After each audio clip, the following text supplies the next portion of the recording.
Channel 8 presents New Skills for Living with your host, Tom Lavin, a healthy plan for healthy living.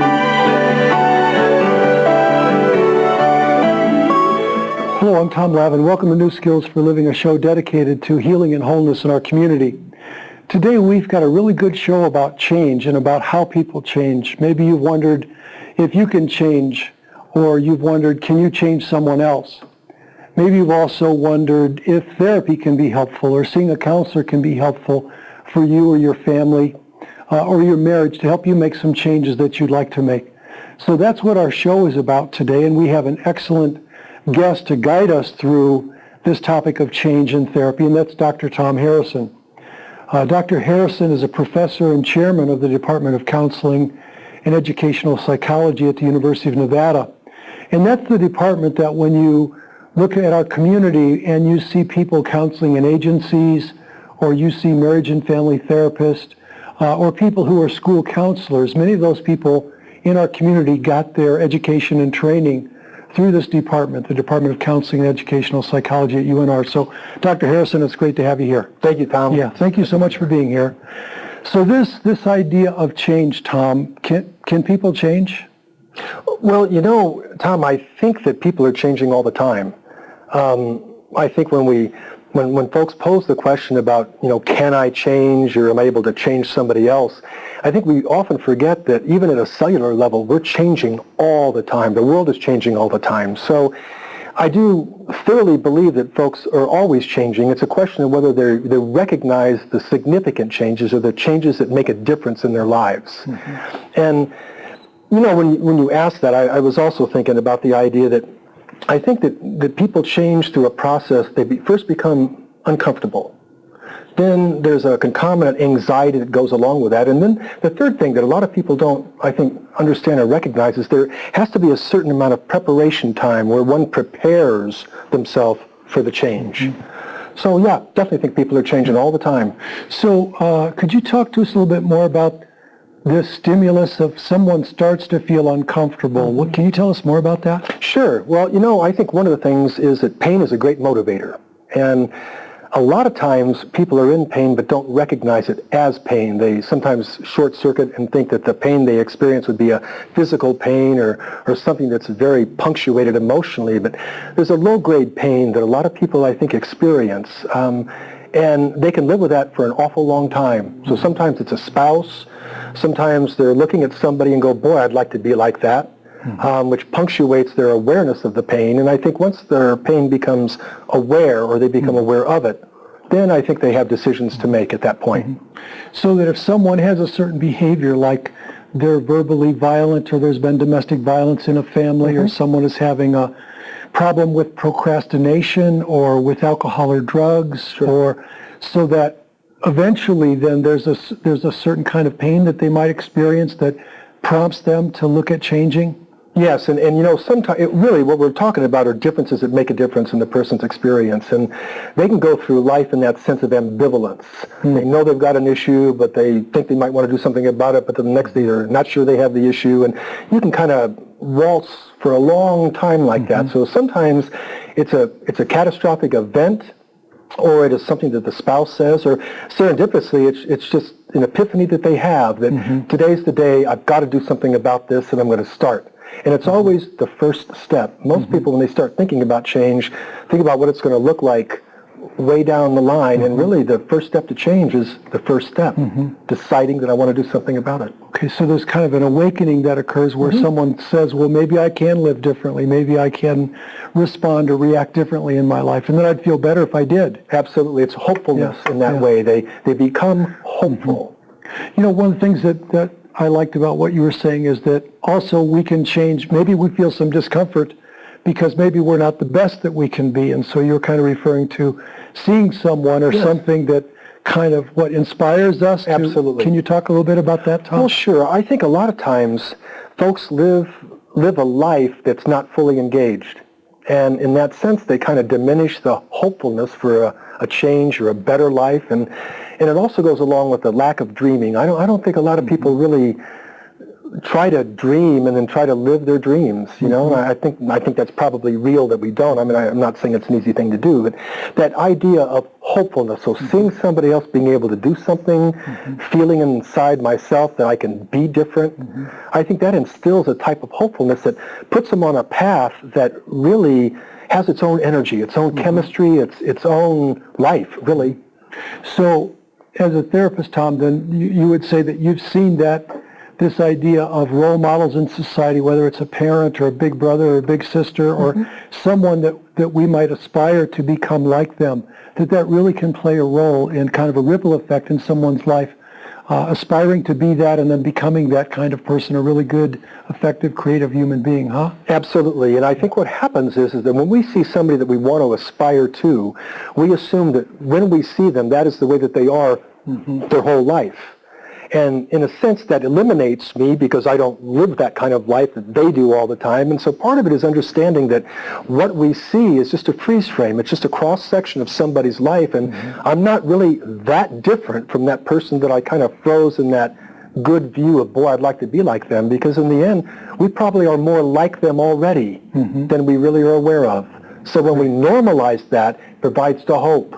Great. Some excellent points about changing from a negative stimulus or actually also from positive stimuli, something that we want to become or someone that we want to be.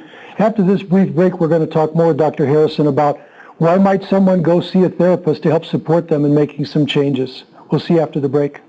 And welcome back to New Skills for Living. We're talking with Dr. Tom Harrison, the chairman of the Department of Counseling and Educational Psychology at the University of Nevada, about change. And Tom, what I wanted to ask you is, so if someone is wanting to change, but maybe they're feeling like if they went to see a counselor or a therapist, it might be helpful. Can you tell us about that relationship and the role that the therapist might play in guiding or helping or supporting someone along with changing?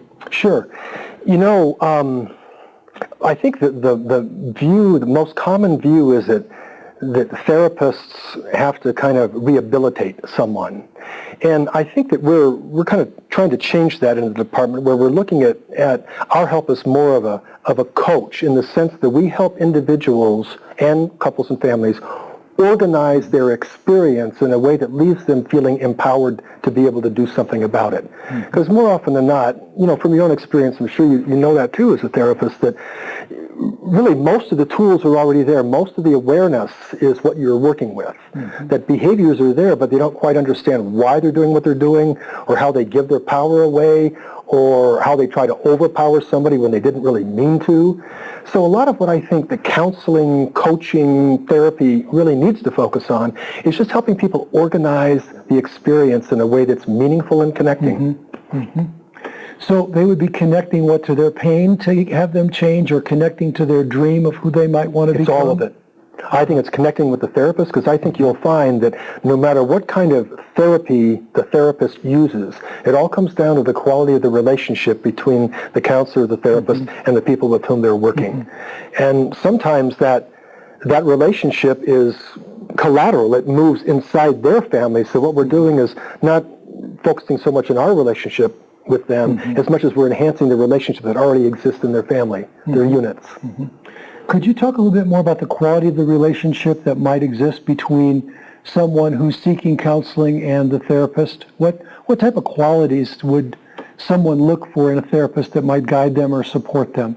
Well, I think really you're looking first of all for expertise. Does the person have the credentials? Do they act like they know what they're doing? Do they seem to have some reputation about, you know, being good or whatever it is? And then I think you have to have some sense of interpersonal attractiveness. You have to appear as though that you either share the same values or can certainly understand the values that the client is imparting to you. And then the third and probably the most important is the trustworthiness. So if you look at it as an interview, first of all, the person who's interviewing you is look at your resume. That's an expert. Then we're asking you about, well, will you fit in here? What would you do in this kind of a situation? So we try to build that bond. And if we like the expertness and the bond, then we are more likely to trust the individual because it's in the level of trust that most of the work takes place. Yeah. So what I'm hearing you say, Tom, is that environment or that relationship would facilitate change. Sometimes people think that a really good therapist can like change people. Oh, Can you talk to us about that? What would you call that? The expert model or the authoritarian model of therapy? And some people think that that's what therapy is. well, exactly. And that is kind of a doctor-patient model where it's kind of we're empowered to tell you, one, what's wrong, and two, what you can do about it. And certain clients and constellations of clients respond well to that. And so to not address those issues would be really not an appropriate thing for counselors to do. But we try to train the counselors to be understanding of the fact that even though you may be kind of in a doctor-patient role at times, you must transform that to more of an equal. Because really, the therapist only knows what the client tells the therapist. And then the therapist goes to work on how to organize it in terms of what's told, when it's told, the tone that it's told, and the content of it. But no, therapists really don't know any more than anybody else does about the future. We can't mind read. We have an idea how the mind works, but we can't read minds. Okay. Can you talk with us a little bit more about how does the therapist then, Tom, we've got about a minute. Okay. How does the therapist facilitate positive change? We've got to have about a half a minute. Okay. Well, I think the first thing you have to do is instill hope. Because without hope, people don't see a possibility or a future in the change. So I think mainly the work is almost collapsing the experience down, no matter what the client is saying, into a methodology of hopefulness. Once they feel hope, we can move. Okay, so Dr. Harrison has told us that one of the important things is hope, and after this brief break, we're going to return to this question and this idea about how therapists can help people make changes that they want to make. Hello and welcome back to New Skills for Living. We're talking with Dr. Tom Harrison about how people change and how therapists can help or facilitate change. So Tom, you were mentioning to us the importance of hope. Can you tell us a little bit more about that before we move on? The importance of hope for that person that's coming into your office, maybe in pain. Sure. I think the idea, when folks come into counseling, in some ways they feel hopeless. They feel as though they've tried everything, it's not working, and yet they still have some sense that things can be different. So in helping them kind of organize their experience, part of what we're doing is normalizing. For example, if somebody just yelled at their kid and may yell at their kid a lot, their wife gets on them for doing that, and they start feeling like, wow, I can't do anything right. They don't feel that they can change it. They're seeing their wife upset. They're seeing their kids upset. They don't really know why they're upset. And it gets to be, in a sense, hopeless. Not hopeless in the real sense, but a sense of hopelessness. So what we do is, who hasn't yelled at their kid? Who hasn't done that? And who hasn't had a spouse or a caregiver or another guardian get on them for yelling at the kid? So the first thing is, well, yeah, that's pretty normal. The question of interest is, what do you do with it? Not so much whether it's normal or not, but what do you do with it now that you're experiencing this? So how does it leave you feeling? What does it leave you wanting to do? Does it create distance in your relationship? And is that what you're really after? Do you need that breather for a while? So if I'm hearing you correctly, you kind of reflect back to someone, well, that's normal given there's your circumstances and your upbringing and the way you learned to parent and the pressures your family was under that. Sure. So on one hand, you're not encouraging someone to not take responsibility for their lives, but also you're not overloading them with guilt and shame, which kind of paralyzes them, huh? Absolutely. I think that's exactly what's happening. It's not a permission to be the way that they are. It's the offloading of the stress that, there's something wrong with me because I'm yelling at my kid. Yelling at your kid may not be something you want to do, but it's not necessarily a wrong thing to do. I mean, you make your own decisions about what you do or you don't. What we're trying to do really is offload that kind of that introject that says I'm a bad person for doing what I did. And we're saying that, you may want to be different, but I don't know if you're a bad person that way. You can certainly feel like that. Like you can feel guilty about something without being guilty. And a lot of times folks don't make that distinction. So they think if I feel guilty, then I am guilty, and they start behaving as if they're guilty, when in fact they're not. Which, of course, is really paralyzing and actually keeps us human beings from changing because Now, during the break, we were talking about the importance of planning then, as that's another thing that a therapist does. Sure. Can you talk with us more about, after instilling the hope, then doing the planning with the person? Sure. Well, for an example, let's say that You have this guy who wants to give his wife a big hug when she comes home, but she comes home most of the time pretty stressed out from work. And so he really wants to see this person who really wants to see him. And when she comes in experiencing her own thing, he takes it personally, goes, well, I guess you're not happy to see me. Put my tail between my legs and get the distance. Yeah. So once we kind of have the couple, or at least that individual, be able to predict this is the pattern that seems to happen, that becomes the starting point. Because now what we know is when she comes in like this, this is what I do. So how many times do we have to do it to understand that lesson? The point is, when she comes in like this and I know what I do, that's the starting point. The next question is, what do you do after? And the next step after, I think, is very empowering because that opens up the whole world. You have this much knowledge about how it works. The next step is simply, and it usually is just the next step, going and hugging her anyway. It's a simple deal, but it's a lot of distance between here and there, but it's bottom line, very simple thing to do. So one of the things I'm hearing you say, Tom, is that also as a therapist, you don't say, well, when your wife comes home, you want to do this, this, and this. Right. But I hear you're kind of tapping into the person's wisdom, which is empowering to say, well, what do you think you might do instead? Well, exactly. And so which is really affirming because you're letting them know that they've got the answers. You're helping them find their own answer, not just going to page 114 in the book and saying, well, you ought to do this, this, well, and exactly. And a lot of times I just don't think that, the clients are certainly capable of making all those kinds of shifts. They sometimes don't set the vision far enough in front.